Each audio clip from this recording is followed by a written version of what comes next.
Chapter 9. Something Great.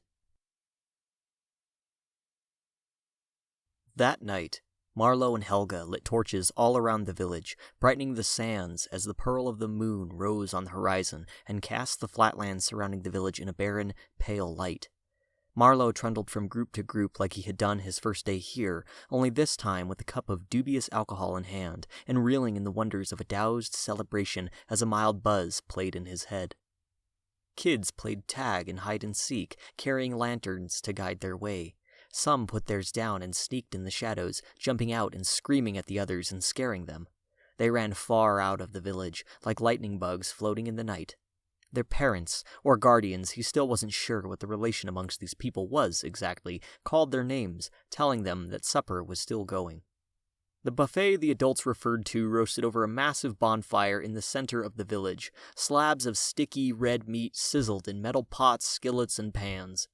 Everyone had a portion over some coals on the outer reaches of the flame, like the fire was a culinary fountainhead that they dare not interrupt during its magical disbursement of miracles. People came with gifts of twigs and branches, tossing them onto the blaze, even when the fire was already roaring. They couldn't help themselves. The party made them do it. Marlowe stumbled across Hef, sitting cross-legged in the sand with his eyes closed. He looked like he was enjoying himself. That is, until Marlowe sat beside him and hiccuped as he looked upon the bonfire. "Evenin', Hef," he said, trying to hide his buzz. The man opened an eye and greeted him with a quiet nod. Silence settled between them. Marlowe couldn't help himself. "So, about last time, I want to ask, what is it you, the doused believe exactly, and why? About the storms, about the universal flame. I'm still confused. Did you mean for it to be vague?"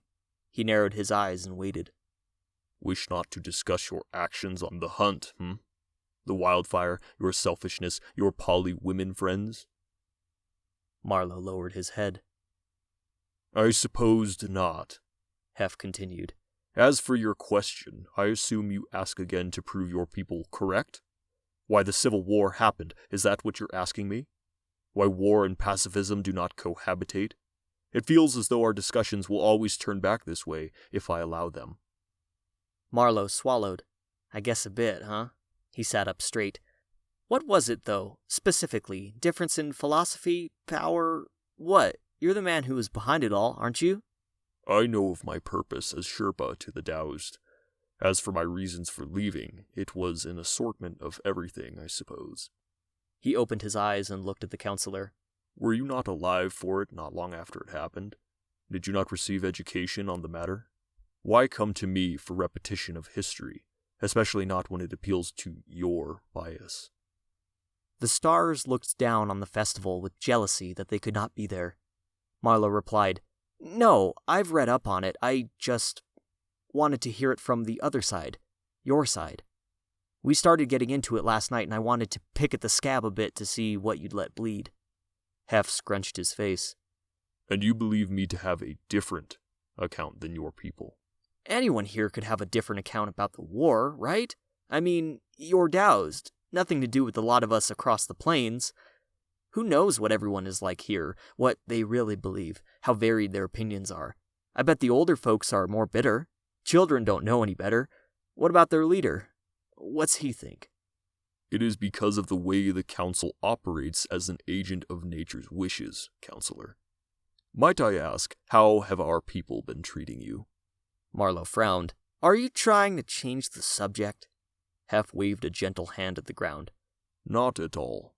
He saw the fumes on Marlowe's breath. "What would you like to ask me?" "Last time you got into saying the librarian at the council was the one who helped make you so book-read. I want to know about him, what he did." "Well, Reginald has always been a strange and useful man, has he not? He is the one who urged me to speak wholly, clearly, and to as many people who would listen to me about my dissent." "So he was the one who started the Civil War." Marlowe tightened his fist. "Not at all. He merely showed me an alternative way of living. He does not fight storms, you know." "I know. Keeps cold to himself, reading books, talking little. Not that he'd be useful against the drench anyway. Ice power in a world of rain? A joke, really. Unless you are in need of an island in the middle of the sea, Hef mused. Marlowe shifted on the ground, getting sand stuck on his feet. Talk of the librarian stoked the past. Did you know my mother when you lived there by chance? Helena? Counselor Helena? Ah, the lecherous one. No, I'm sorry to say I did not. Not personally, anyway. Marlowe's eyebrows went up. What do you mean by that? I had always heard rumors she was common goods in her younger days. Are you calling my mother a whore? Marlowe's eyes sparked. Hef shook his head. Not at all. Perhaps her choices included many things, but then she had you. That was right around the time I started speaking in the city, when King Salander wanted me to leave peacefully. People got serious after I spoke out against the kingship, and then, well, you know.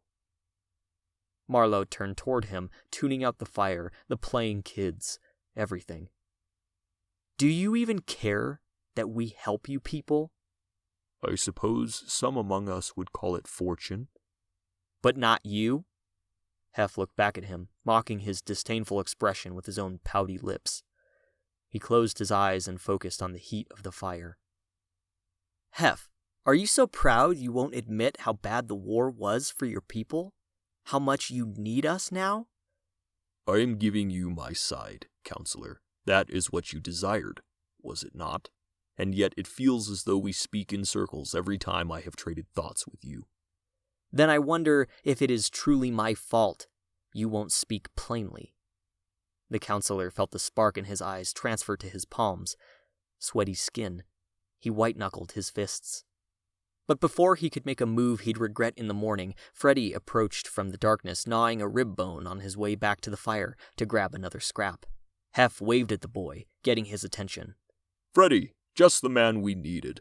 Would you mind sitting here with our counselor? I should get some time alone to think about tomorrow before I... His eyes shone back at Marlowe as he cut himself off. It didn't matter. Freddy had already stepped up to the plate. Sure, I could do that, Freddy said with juice around his mouth. He tossed the rib toward the fire, wiped his lips with a hand, and traded Hef spots. Wait, we're not done here, Marlowe tried, turning to the fleeing Sherpa, who vanished within his hut as if he'd never even been there. Marlowe turned and sighed, making the best of the situation. You get enough to eat off our friend? He motioned at the skillets full of buffalo scraps hissing in the fire. Freddy rubbed his belly, tongue jutting out the corner of his mouth. Oh yeah, yummy critters, ain't they? Worth the effort, I'd say. Oh yeah, of course. His face lowered. Carno still hadn't said anything to either of them since they'd gotten back, nor had any of the hunters. He looked across the fire, spotting Carno staring disappointedly back at him from inside his own group. A couple of the hunters were with him.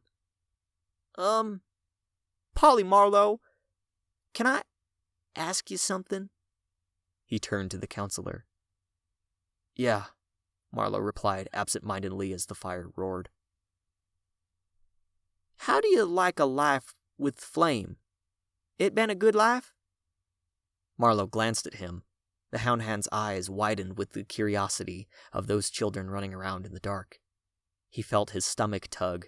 Of course a life with the Flame was good. Why wouldn't it have been? He shook his head. What do you mean, Freddy?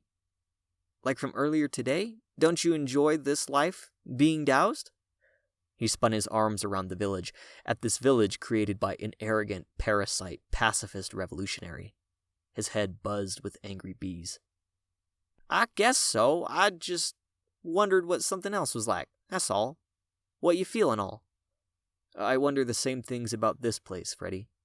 The houndhand gripped his shins, picking at the hair. Can we go for a walk? Out there? He pointed west of the village. To talk? I don't see why not. Help me up, though, will you? His hand fell into Freddy's. The houndhand tugged him up from his butt. He dusted off his pants, peeling the fabric off his skin. They'd started going sour. Soon he'd be just like those women out in the wilderness if he didn't get a wash. Lead the way, he said, feeling some guilt still hanging around his neck from the hunt. Surely that was what Freddy wanted to talk about.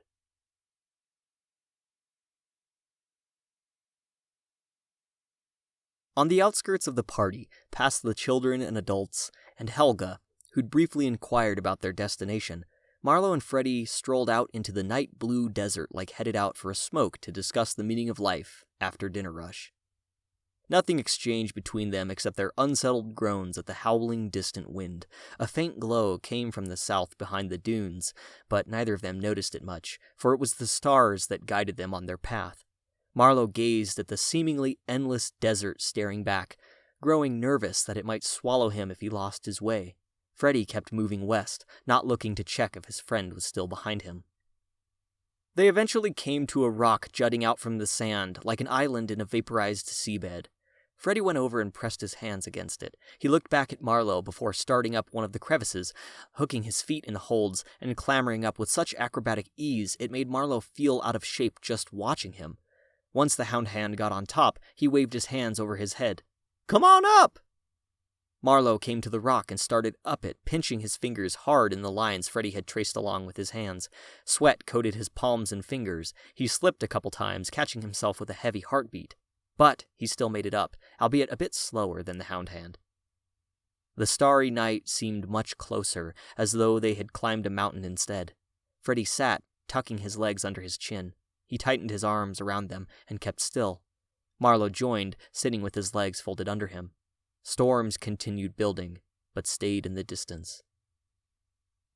"I think you look at nature in the same ways I do, Polly," Freddy said, looking up at the moon. "Probably, if you're in love with the stars as much as I am right now. Also, can you not call me Polly? We've hunted together, Freddy. We're friends. It's safe to call me Marlowe, you know." He hugged him with a single arm. Freddy blushed and pushed his head to the side. "Okay. Marlowe," he said with uncertainty, "do you still want to talk about what I was talking about earlier?" His eyes darted back and forth between Marlowe's and the sand. The counselor's eyes burned at him with interest. He felt his mouth unravel his concern before he could stop himself. "I want the fire. I've seen the way you use it, the way you fight them pyros. I want to do it too." "You want the universal flame?" Marlowe asked, looking at his own hands that radiated the power to which he had grown accustomed. A wave of relief washed over him. He thought the kid wanted to reprimand him for the hunt's misfire today. "But aren't you doused? Were you even born with it to begin with? If you weren't, I wouldn't be able to—" "But I was!" Freddy yelped. "I was! But Hef don't want us doing it!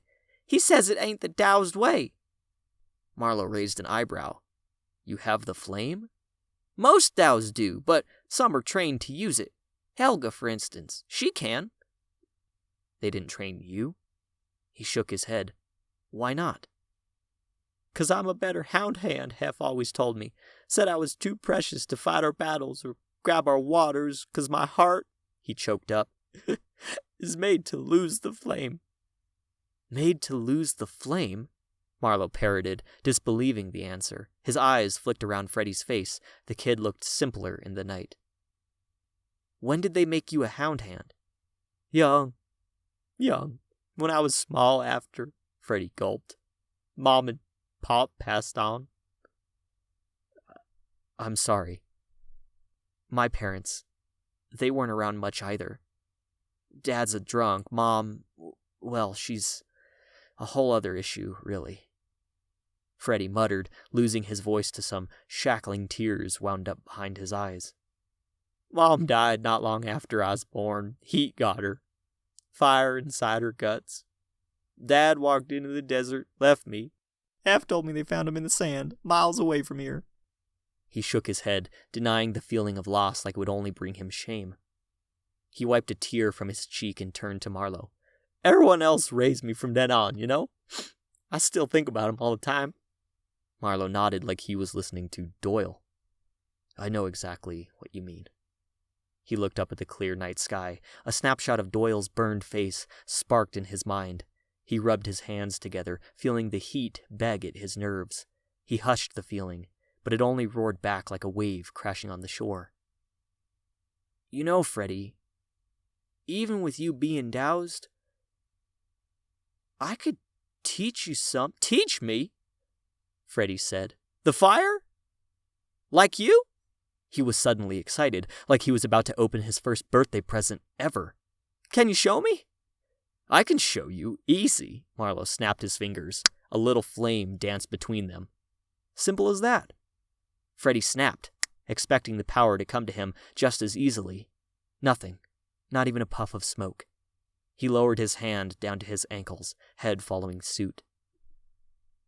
Come on, Freddy, try again, Marlowe snapped, reigniting the wasp of fire buzzing atop his fingers, just like a magic trick.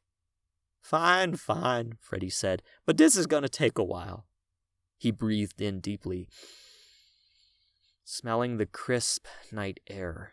The energy of the moon dripped down atop him, and he snapped his fingers. Instead of nothing, this time he expelled a tiny pop of sparks that fizzled instantly in the cold. Orange flashed on his ambitious expression. He looked at Marlowe like he had just bicycled several feet without training wheels before toppling over onto the ground. Again, Marlowe said. He was sitting up now, full attention on Freddy's hands. The same thing, a forceful snap, but only dismal sparks. Marlowe repeated, Again. Freddy tried. Again. Sparks. He tossed up his hands and sighed with frustration. I can't. It'll take two. Don't say that. You can, Fred. He reached over. Give me your hand. Freddy looked up through the glossiness in his eyes. He plopped his hand into Marlowe's and sighed. Now, work with me, Fred. Try snapping with your other hand when I tell you to. Got it? Freddy nodded. Just breathe. Marlowe summoned the watery sensation of the universal flame up from his gut, into his arm, and into Freddy's hand, which seized ever so slightly in the transferal. Once the flame bonded them together, Marlowe said, Now, snap your fingers. Freddy did, and in that instant, sparks came, bigger and brighter than before. They puffed out like a fizzing firework, but the strength didn't stop there. Fire surged forward, a tiny flame zipped out of his thumb, flickering around it like a second skin. Freddy's eyes whitened with amazement as he held the jittering fire against the black curtain of the sky. Fire! He started laughing, other hand still clutching Marlowe's. He swung the fire back and forth like a toy plane, letting go of Marlowe's hand and holding the flame for himself. The fire stayed for a moment, then dimmed and slipped away as fast as it had come. He gawked at Marlowe. That was amazing! I can use the fire! It didn't even burn me! I can't believe I did it! Oh, thank you, Marlowe! I always knew I could if I had help! Thank you! He lunged at the counselor and took him in his arms, eyes tearing up. Marlowe patted his shoulder and laughed with him. He looked up at the sky with his friend, admiring his insignificance in the grand scheme of things, but sensing some vague importance, like he was on the cusp of something great. They stayed talking out there until dawn.